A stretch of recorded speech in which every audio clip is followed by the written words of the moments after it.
Welcome to today's podcast. Today I'm going to talk about a musical topic specifically that I've taught, worked with, learned from for many, many years, written many books on the topic, and yet it just doesn't seem to be an integral part of a lot of bass students' daily practice and learning. I'm talking about the use of etudes. Now, let's define what is an etude. Well, it's a musical study. That's a very simple definition of it. And notice the musical and study.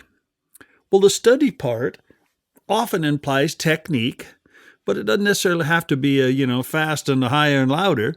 But study of learning technique, it could be a study in dynamics. But then, of course, the musical study part means it's sort of like a song. And I've seen it as a gap, as a bridge. Like I said, I've written many books on it. I call this one book called Etudes, The Missing Link. That's actually the name of the book. And that's how what I just described it. I feel like it's a link between your technical practice and your performance. Now you could say, well then Jim, any song you play is an etude. Well, I guess, because you're practicing and hopefully it's musical, but good etudes are specifically written to challenge and or strengthen a specific task. Maybe that task is playing across the strings from the low string to the high string. Maybe that challenge or task would be playing up the fingerboard in big shifts. Maybe that task is a speed in the right hand. Maybe that task is a beautiful sustain.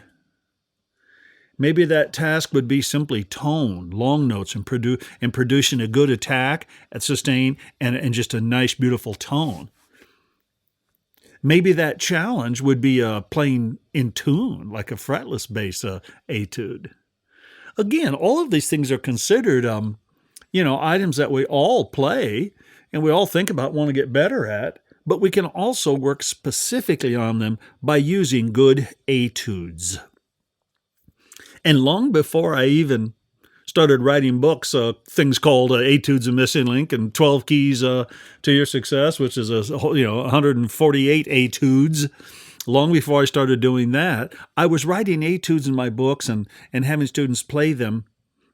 Long before I wrote books, because I understood the value of it. For example, in my book Integrated Reading Technique, which is very popular, one of the things that I do in there is we go along practicing little hand position shifts, and then all of a sudden there's sort of like a little song, and that in itself is a little etude, even though I don't call it that in that book.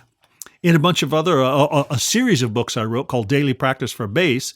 So far I've done levels 1 through 12. I'm doing a lot more, but I have regularly in there little etudes. And that's where we simply play these notes, rhythms, play these little things that are notated or, can be taught by ear. I do have students learn etudes by ear, but we play these little, shapes, these little melodic phrases that specifically challenge, and they're specifically designed to strengthen a certain aspect of our playing. Let me get back to this one book here I was thinking of. Here we go. 12 Keys, no, not 12 Keys, Etudes, The Missing Link. I published this book not that long ago, just a couple of years ago. And this is simply single page, a couple of half pages, but mostly single page etudes. And they go from quite simple to quite difficult, but they really cover a wide range. And as I just thumbed through it, there's a whole bunch of them that aren't solid black with notes. There's some of them that are that way, and obviously that's playing fast and a lot of notes. But there's a number of them in this book that are that are long notes, that are held notes. I can see there's a number of them that are designed for playing in the upper register too.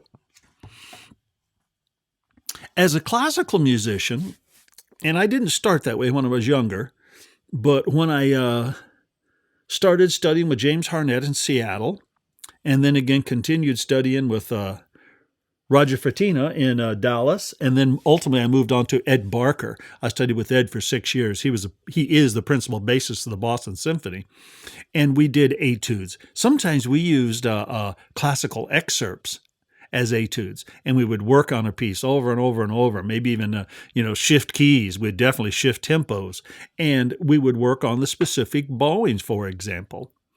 or we might work on, the actual hand position. How are we going to finger this? By the way, etudes are one of the best things in the world for shifting and fingering and hand position. Why? Because left to our own devices, just playing a song, we'll sometimes not do it necessarily correct. We'll just, in the heat of the moment, do what we have to do to get by. And of course, that's what we do. We have to do what we do to get by. But in practicing, we may want to work on a specific shift using a specific fingering that we know ultimately will make the music sound the best. And then, of course, we just do it over and over, to become familiar with it. I call it make it default language. In some of the etudes, like this other book here, 12 Keys to Success, there's a whole bunch of etudes in here, lots of them, and many of them are technically quite challenging. And those are it's just all about repetition. Of course, you have to learn to put your hands in the right spot, but that's pretty common knowledge. And again, understand, we're talking about performance of these etudes. Knowledge in our little brain, we can't hear that stuff. But if we perform an etude, everybody can hear, including yourself, how clean and accurate your execution is. I've actually done numerous student, concerts, recitals, titled 12 Keys to Success recital. And we've all played a series of etudes in there. It's really quite fun to see, the range and the development that can happen by focusing on etudes. It just expands our technique and our command on the instrument. As a matter of fact, I wanted to mention, I call this one, I think of this book, 12 Keys to Success, I call it, where did I say it here? I call it a contemporary complement to Nanny and Sturm. And those are classical etude books for the double bass that most of us who studied, double bass for years, we played out of those books. I designed this one specifically, these 12 keys. They can be played on either instrument, but to be a real challenge, technically for most instruments. And I should mention, I gave this book to Gary Carr, and he said this was his favorite. He said this book would remain on his music stand forever. He played a lot of them. He told me, he named the exact ones and told me about the challenges. And he said this one was, lent itself to being played in up and thumb position. I could take it up an octave, or, this one allowed me to work on different keys to play with. So you can work with etudes and get a lot of different mileage, or a lot more mileage, just by doing things like transposing it to other keys, taking it up an octave. Some of them you can change tempos to make them faster, to make them more challenging. That's one of the things that I do with 12 Keys to Success a lot. I make play-alongs, little audio examples so you can play with them, and I make them at different tempos for the students. And obviously the faster is challenging. But guess what? Anything you work on, any weakness you work on, it will become a strength. I remember when I first started putting this book together, myself and a student named Peter, we spent an entire lesson one day. We spent 55 minutes out of the hour playing this one etude, which is, I think it's about 60 measures long. A major number 3, A major number 1. We played this literally 55 minutes in a row, and I just kept pushing the little metronome up, pushing it up. In the beginning, we were going, boom, beep, boom, boom, boom, boom, beep. But by the end, we were going, doodle, doodle, doodle, doodle, doodle, doodle, doodle, doodle, doodle, doodle, doodle, and it's really fun to do that. I've actually made videos of me and students doing that. It's a big challenge, and it can be a little revealing when you start getting real fast and sloppy. Well, it just means you need to repeat it. Here's something I often tell students when we're working with etudes. I say, yeah, okay. They say, well, Jim, I'm working on this, and I spent 2 hours on it this week, and I just still can't play it well. And I said, okay, that's progress, or that's work. But let's think of this for a second, hypothetical. You spent 2 hours on it. What if you spent 10 hours playing that etude, nothing but that over and over? Think you'd be better at it? And they'd go, well, yeah, sure. I said, what if we spent 100 hours working on that etude? How do you think it would be? And they go, well, it'd be incredible. I said, what about 500 hours? Oh, my God, that's ridiculous. I said, hold on. Why would it be ridiculous? Well, I could play it like 1,000,000 miles an hour and all over the place. I said, well, then why wouldn't you want to do that? I think some people think of etudes as, this thing of like, okay, I played an etude and that's it. No. It's working on technique for the rest of your lives. It's creating a mastery over your fingerboard that will help you play any music. I've often said this too to my students. Don't you understand? If we master this thing called the fingerboard here, music, no matter what style you choose to play, is going to be a lot easier. Well, sure. So using etudes to do that is unbelievably valuable. Valuable, sorry. Now, let me talk about another book here. I've also done this a lot for string bass. I've published 4 books called String Bass Studies, and they're in 25 etudes each, 4 separate books. And these are specifically designed with the double bass in mind. I played them and learned them on the double bass. So they have specific challenges like bow crossings and certain shiftings that are, it's challenging on electric bass, but it's much more challenging on the double bass, specific things. So I've done a whole series of different, I've been teaching and writing etude books forever. In my very first double bass book called Strong Foundation, at the end of every chapter, I've got like a little etudes, like 4 or 5 etudes, which basically are musical examples, musical studies of the little technical things we've learned up to that point. Cool? Got the idea? Good. Now, I want to talk about, I'm going to tell you some examples of students. I've watched students who could play, but they couldn't understand. They could play pretty well. They were accomplished, musicians, even though they were still students wanting to get better. Praise them for that, right?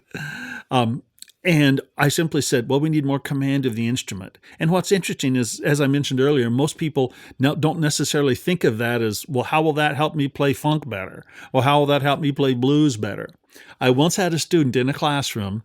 We were playing through some walking bass lines, and they were scuffling. It was like 6 students, real bad. It was just quarter notes. I don't want to say it was just simple. There's nothing simple about quarter notes, but it was a simplistic line. Just a blues and F, quarter notes, but again, it had a lot of notes in it, and you got to play them right. And we were playing, they were scuffling, and we did it over and over, and they were scuffling, and I said, now hold it here. You guys really need to work on fundamental technique, not only just scales and arpeggios, but you need to get into working on etudes and create some mastery of this fingerboard. And one student, sort of yelled, and he said, well, Jim, but I'd rather just play, just play in a good blues band. And I said, hold on, what do you mean rather just playing a good blues band? Well, you know what I mean. I don't really want to work on chops. I just rather groove. And I said, hold it here now. Just because I may have more technical facility and command of my instrument than you do, I can't groove? Well, no, you know what I mean, Jim. I want to focus on I'm a blues player and I want to focus on that groove. And I said, hold it here. Don't you understand? I'm repeating myself, that if you get more command of that fingerboard, you'll be more free to listen to the music you're playing and focus on that groove. I think that logic personally is pretty inescapable. So that was just one of the earlier examples that I thought, or when I started writing and working on a lot of etudes to students, that I recognized they don't necessarily connect the idea, the concept of working on etudes to increase your ability to execute whatever music you choose on your instrument. Most people think of an etude, that's a classical thing. And interesting enough, as a classical musician, me and every bassist I know, or every musician I know in classical music, they practice and work on etudes all the time. Most, really advanced players, they use the Bach cello suites as etudes. Sure, those are great performance pieces, but many musicians, including double bassists, they use those as technical practice etudes, as exercises to work on. By the way, what about the ultimate musical etude, musical definition of an etude? Sure, here's this exercise, but yet it's musical. Well, it happens to be gorgeous musical, but it also does demand a lot of technique. I've had other students who wanted to play, they say, man, I really want to get into that roco stuff, that finger funk, and I can't seem to play fast enough and clean enough. And I say, well, we need to work on these classical etudes here. And they're a little bit confused to start with, too. But, man, you work on some of these 12 keys etudes that go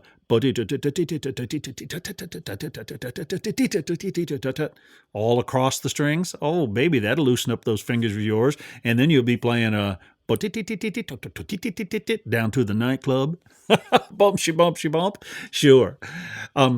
So I've had guys going, Jim, but I'm sort of a rock player, and I don't really feel like I need a lot more technique. Well, now let me tell you something that's really interesting here, really important. Did you know that you will never outplay your technique? And some people say, well, what do you mean? Well, if you can't physically already execute something with ease, you're never going to play it. Well, yeah, I know.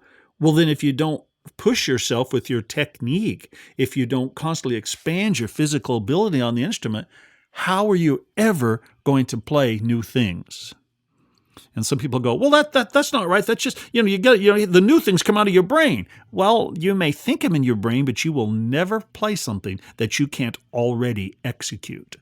I know that common music, jazz particularly, or actually all music, but jazz, it's often taught the opposite, and that is, oh man, you got to be able to hear it before you can play it. Well, I've been listening to jazz saxophone all my life, and I can't play it. I found that it's the opposite. Until you can physically execute something, you don't really know it, and you don't really hear it as much as you think you do.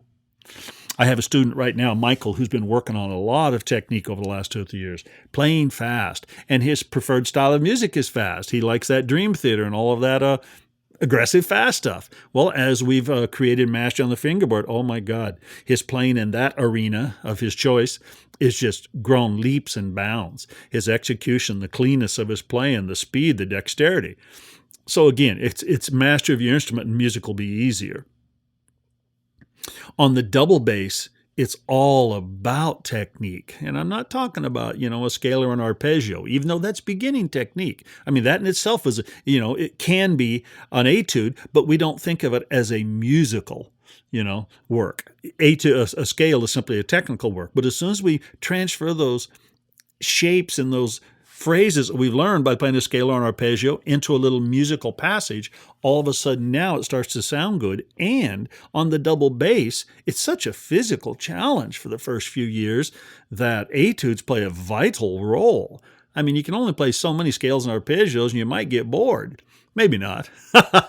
But the point is as soon as you get into working with some nice etudes, all of a sudden it sounds like music, but we're still working on specific physical aspects of mastering the fingerboard. I've had such fun working and teaching etudes. And I've written, I've described a few of them. I can easily say I've written, in many of my books or, sort of all the books together. I'm just guessing, but, I've written a few thousand etudes at least. I know I have, or more. My good friend Bruce Gertz, that's one of his big teaching too. He was a colleague of mine for many years, and Bruce loves writing little etudes that challenge everybody. He's real good at that stuff. But I feel that if you're just not practicing etudes, you're not taking advantage of any technique you may have learned, or you're not advancing your technique. Because I've heard people say, oh yeah, Jim, I can play my scales and arpeggios, but I don't know what to do after that. Well, etudes, the missing link. That gets it into a musical environment. And as soon as you put it into a musical environment, record yourself, you can start to hear not only your lack of or, your good execution of technique, but you can start to hear the time. You can hear the articulation and the phrasing and the dynamics. That's a really valuable part of an etude. You learn all the notes, get to where you can play it perfect, and now let's put some more musicality into it. Huh? Yeah. I know that bassists, many times they just go, bump, bump, bump. They're sort of the quarter note mule for many bands. And until I start working on etudes with them, they've never thought about dynamics or articulation or phrasing. And then when they work on them and master, etudes, work on a dozen different etudes over a few months, they start going, oh my God, I just hear that more now.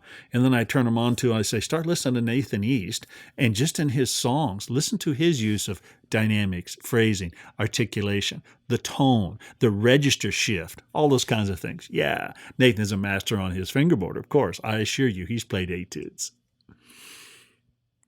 So I hope I'm making my case for you to practice some etudes. If you want to see examples, just go to my Real Bass Lessons YouTube channel, and there's a whole number. I think under the little playlist called, there might be one called Etudes. I think there is. Type, search in there, and you'll see me and a bunch of my students playing different etudes. If you've never really started, let me recommend that you start with maybe this book, Integrated Reading Technique. Because while it is considered a reading book, there's tons of little songs, little etudes, 8-bar songs and 16-bar songs in there. If you can already read decently, oh man, jump into the Etudes, the Missing Link. You will love those. And there's audio recordings online available for all those too. If you're specifically a double bass player and you say, man, I love some new etudes, we'll get into my string bass studies. Either the first or second or third or fourth book. Start with the first one. You'll like it, I promise. And if you say, man, Jim, I can already play pretty well, but I've sort of been stuck, I'm going to get to the higher levels. Well, you need to get that 12 Keys to Success book and get serious about it. I mean, just over and over and over. And again, there's audio play-alongs examples of all these online, so you can learn to play them by ear if you want. I've had many students who I've required actually, because I knew their built, what their strengths and weaknesses. They've learned dozens and dozens of these etudes 100% by ear. They just listen to the recording and figure it out. Now, the ones that don't have physical control of an instrument, like good finger and hand position, I work on that stuff before. Because, if I just say, here, go learn this, and they don't have their, so to speak, chops together, well, they're going to scuffle. But if they got a concept of good fingering and hand position and shifting, by learning by ear, not only does it strengthen your ear drastically, but you just get a better feel of your fingerboard. You learn that. You know what it is? It's transcribing music, isn't it? Sure, transcribing an etude. That's great. As a matter of fact, I just assigned Ace of that. He said, where do I get the music? I said, skip the music, man. Just listen to the song. I gave him 2 or 3 examples, a couple of audio and a couple of video. I said, get after it, man. Use your great ear. He has got a great ear. He can read, but also he's got a great ear. And I said, just copy it. Shane Alessio, a former student of mine, he was playing at one time beautiful classical solo pieces, the standard literature. And he learned the first 4 or 5 simply by copying the sound of Gary Carr. Sure, just transcribe. So, that's a pretty high level etude, learning standard-based literature. And we were really not doing it for an etude practice. We had done tons of that practice before we got to that level. But this is the beginning of it, the way I talked about here. All of these etude books that I write, the vast majority of them, you can listen to the audio too and learn it that way, or read it out of the book. Some people do both. They read it out of the book, then listen to the audio to see if they got it right, or vice versa. They listen to it, copy it, and then they look through it note by note, reading, going, my ear didn't hear that one. So that's a part of learning, using your etudes in your ear training as well. I can't say enough about the use of etudes. I should tell you one other little story. I found this really interesting. I got to work many years ago, maybe 1980, something like that, with a absolute wonderful musician, Buddy DeFranco. And Buddy's a clarinet saxophone player from the old days, so to speak. He's on a bunch of recordings with Charlie Parker, guys like that. And while Buddy plays saxophone, he's famous for being one of the few truly jazz clarinetists. And I worked with him for 2 weeks, 6 nights a week one time. And after getting to know him for a few days, I started asking him about technique and stuff, and he was telling me some of the things he worked on. And I said, Buddy, what do you think about these guys who talk about if you're playing, every night regularly, you just don't need to practice your technique and your etudes and stuff? And he said, for me, that's a bunch of bunk. He said, if I just play every night and don't, clean my chops and hone them during the day, and he said, mainly with etudes, he said, if I don't do that, I just get sloppy. He said, because when I'm on stage, I'm just going for it. I'm not thinking about technique. He said, so I need to daily hone my technique. And he said, and I do it with etudes, classical etudes, to keep my embouchure and my fingering, to keep everything in the right spot. And I have found that to be totally true on the bass as well. If I just play gigs and jam around, things get sloppy, big time. But if I'll spend a little bit of time daily practicing some etudes, oh boy, it cleans things right up. And be sure and record yourself playing your etudes. Listening, using your ear to evaluate exactly what you're doing and what it sounds like, that's vital, because you have good ears. We know the sounds. So a lot of times we just don't know, what to do to make things cleaner. So that's the value of practicing etudes. Fire it up.